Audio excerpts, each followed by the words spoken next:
Hey everybody, I have a very special episode for you today. I have three guests who I think everyone's going to be very excited to see.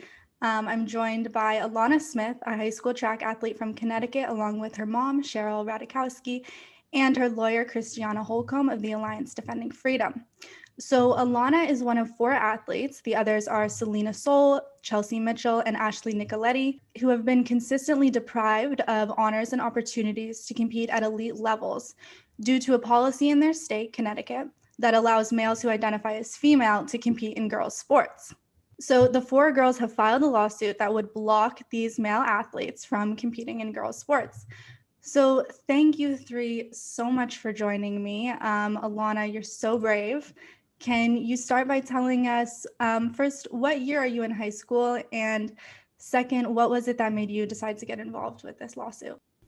I'm a junior in high school, and I got involved after I raced against the transgender athletes at the states and New England's meet because I only raced against the athletes at the bigger meets, and obviously states and New England's are the really important ones. And that was when I really saw and realized how unfair it was. And, I won the 400 meter at New England's, and then I came in third because in the 200 meter because one of the biological males was in my race. And I thought it would have been really cool to have gotten runner up in the 200 and then won the 400. But I took home a bronze medal instead of a silver medal in the 200. And it was just really upsetting to know that my hard work didn't really pay off because I didn't get the spot that I deserved, and neither did all the other biological females that were running that day. Right. So how did you originally get started with running, Alanna? When I was younger, I used to do road races with my mom, and she would make me work out with her. And then when I moved to Danbury, I joined the track team, and then I've just been doing it ever since fifth grade. Okay, very nice. So Cheryl, you got Alanna into running originally? Yeah, I did. I figured I would. She has a twin brother, so when I would enter road races, if they had a kids mile run or fun run or anything 5K or lower, I would sign them up. They weren't so willing at the beginning, but we found out that Alanna had a natural talent at running, and I think she enjoyed it. And Christiana, could you come in and tell us just what do people need to know about this lawsuit? What are sort of the bare bones to start off with? Sure. Well, starting in 2017, the state of Connecticut's Athletic Association started to allow biological males to compete in the girls category. For example, one of the males had competed in the boys category for 3 seasons, never made it to a state championship, but just a couple weeks later turned around, started to compete in the girls category and dominated, between the two males, they took 15 women's state championship titles over the course of just a few seasons and set 17 new individual sprint records that biological girls in the state of Connecticut really don't have much hope of ever breaking. So in addition to Alanna and Selina, Chelsea, and others, they looked around, they started speaking out, they contacted school administration officials, they reached out to the athletic association, they reached out to the state Title IX coordinator, trying to get a change, saying this is not fair to allow males to compete in the girls category and take away these opportunities from female athletes. And when they got nowhere with the adults in the room, they turned to Alliance Defending Freedom. And so we filed first a Title IX complaint and followed that with a federal lawsuit, trying to just restore fairness and a level playing field to women's sports, because that's what Title IX was designed to provide them with.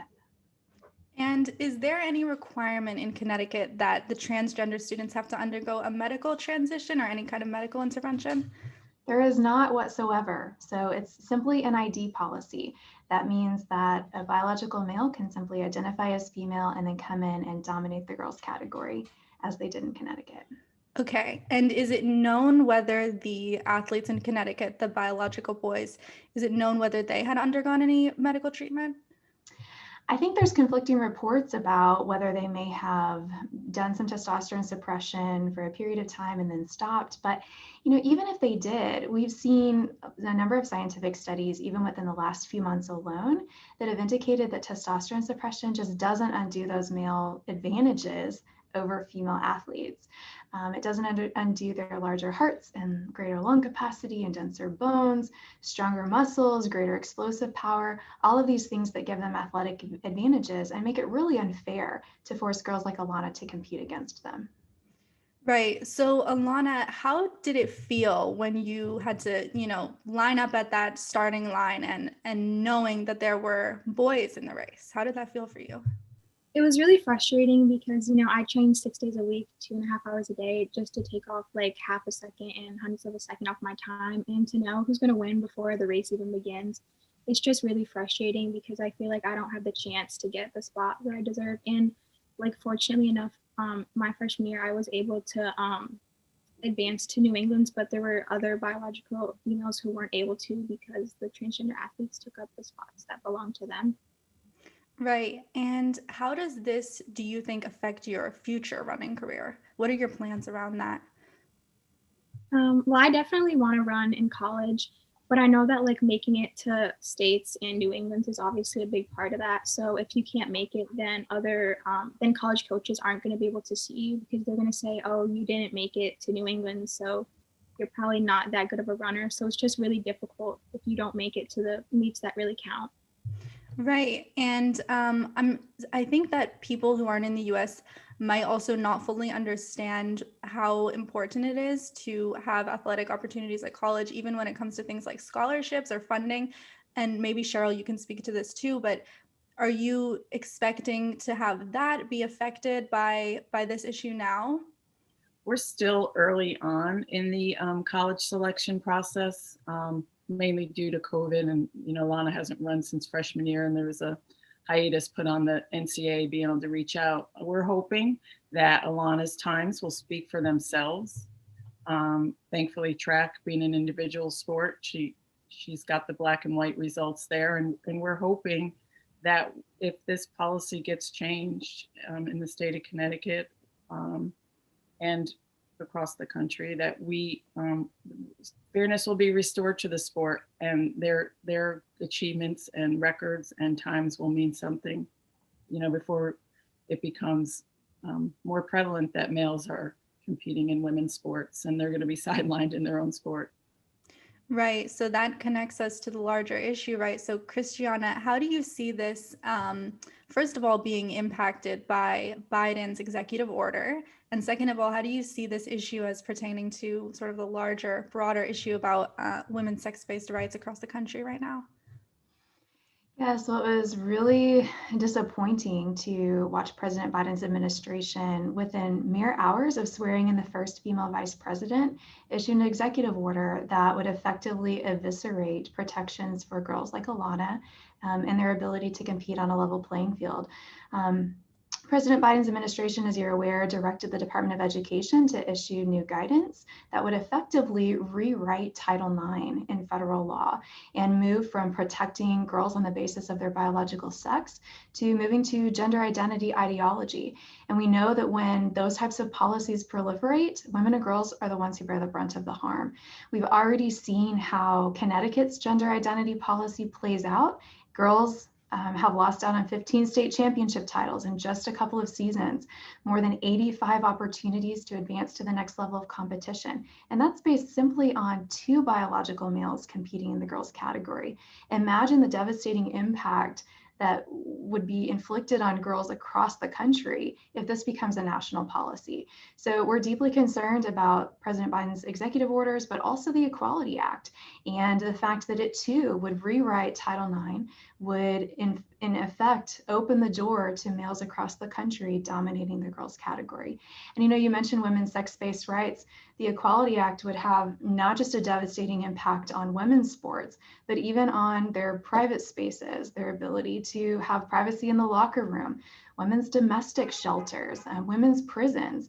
We're already seeing women across the country be impacted, and when their different localities are allowing males to be housed in women's prisons and, force vulnerable women who have been subjected to abuse and rape and trafficking to be forced to sleep alongside a biological male. So again, these gender identity policies are draconian and particularly target and will impact women and girls across the country if they're allowed to proliferate.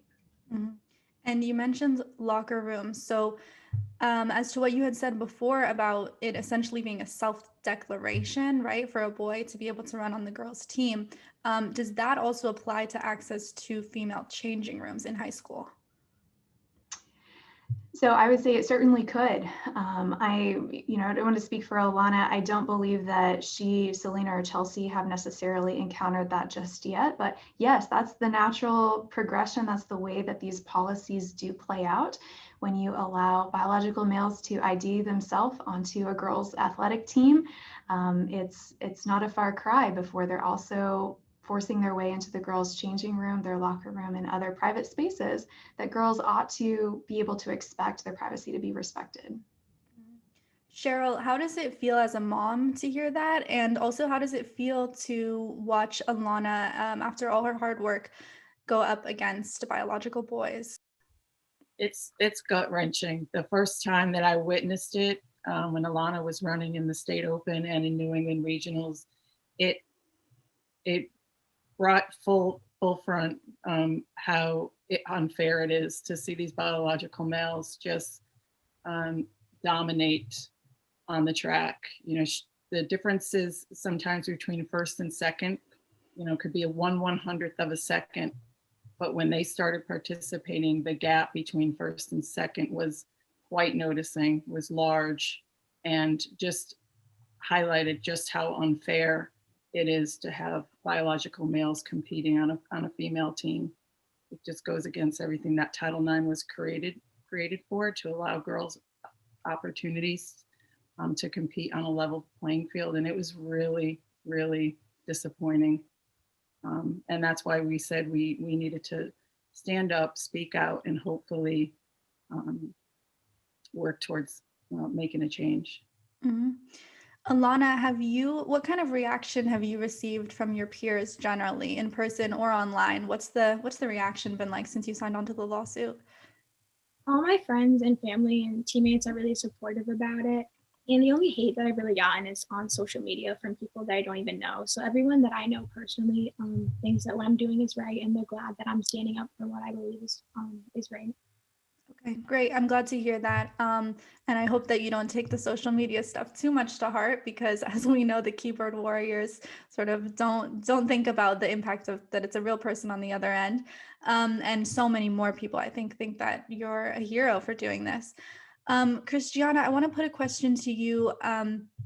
Organizations like the ACLU have claimed that if certain bills were passed that barred, trans identified males from competing in girls' sports, that this would impose invasive measures on all girls. What do you respond to that? Yeah, I've certainly seen that thrown around, and I think it's a complete red herring. So school districts, and Cheryl can testify to this as well, school districts already require kids to get a physical before they're allowed to compete in sports. And most of these bills simply require a doctor's note verifying that, yes, they're clear to compete and what their biological sex is and where it's going to be most fair for them to compete. So it's a complete red herring trying to shy away from what the real issue is, which is protecting fairness for female athletes. Look, we think there's a place for everyone to compete in sports, but the real question is, where is it most fair? And the reason that we as a society have had women's sports as a separate category for nearly 50 years under Title IX is because there are those biological differences between the sexes. And we want to ensure that girls like Alanna can continue to medal, be on the podium, and earn those college scholarships. Mm-hmm. And what do you say to people who say that this is all about trans rights and promoting the rights of trans students? Well, again, I would say this is not about any person's identity. It's not about a person's lifestyle. It really is about fairness in sports. And again, we do think there's a place for everyone to compete in sports.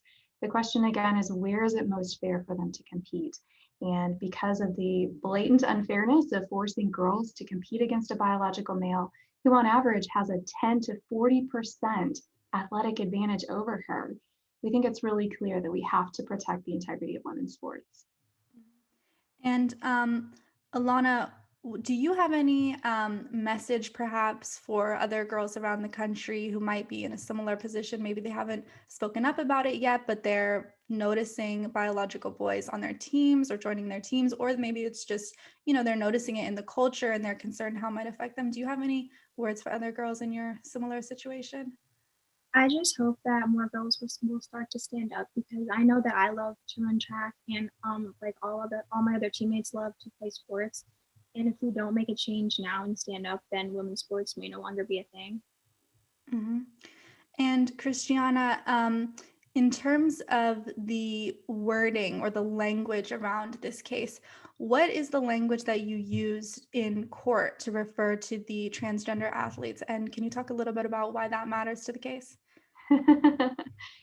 So when referring to the male athletes, we do generally try to talk about them in terms of being male-bodied or physiologically male.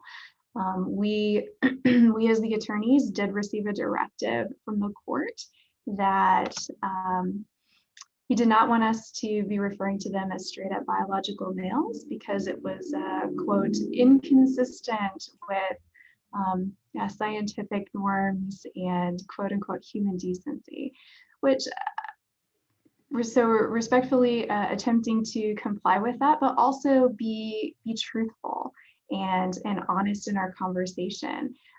We use the terms biological male because they do represent the most scientifically accurate description of who we are as males and females in a sexed species.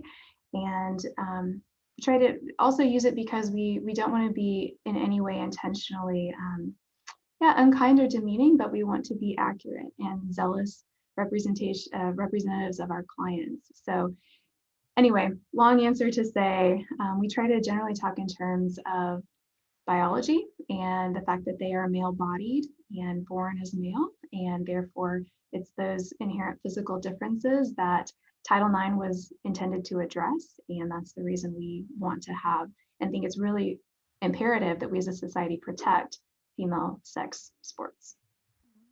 And where can people go to follow information about this case? And is there anything that people can do if they want to help? I often get comments saying, what can I do? Can I write letters? Can I call someone? Is there anything people can do? Yes. Well, first, to find out more about the case, they're welcome to visit adflegal.org, or you can connect with Alliance Defending Freedom on Twitter, or my Twitter handle is @ChristianaADF. Welcome to connect there as well. And then as far as what they can do, there's a fair play petition you're welcome to sign, adflegal.org/fair play, inviting people across the country to stand up and ask lawmakers to protect female sports for female athletes. But even beyond that, I would encourage your followers to reach out to their lawmakers, whether at the local, state, or federal level, and highlight the fact that it's so key that we be protecting women's sports. There are well over 20 states across the country that are currently considering bills to protect women's sports for female athletes. We want to encourage this to pass. We want to push back on the Biden administration's wrong-headed policies that could eviscerate women's sports for female athletes. And then finally, use their platforms, use their spheres of influence to talk about this issue, to raise awareness. I can't tell you the number of times I still come across people who don't think this is a real live issue, that this could never be the case. And we want to raise awareness, because until the vast majority of the American people, once they're aware, fully agree that it's not fair to allow males to compete in the girls category. And so we want their voices to be heard. Excellent. Well, thank you all three very much for coming on today and for the work you're doing for bravely standing up for girls. Alanna, thank you. I hope you know and feel the support that you have from people all around the country. Thank Thank you you so much.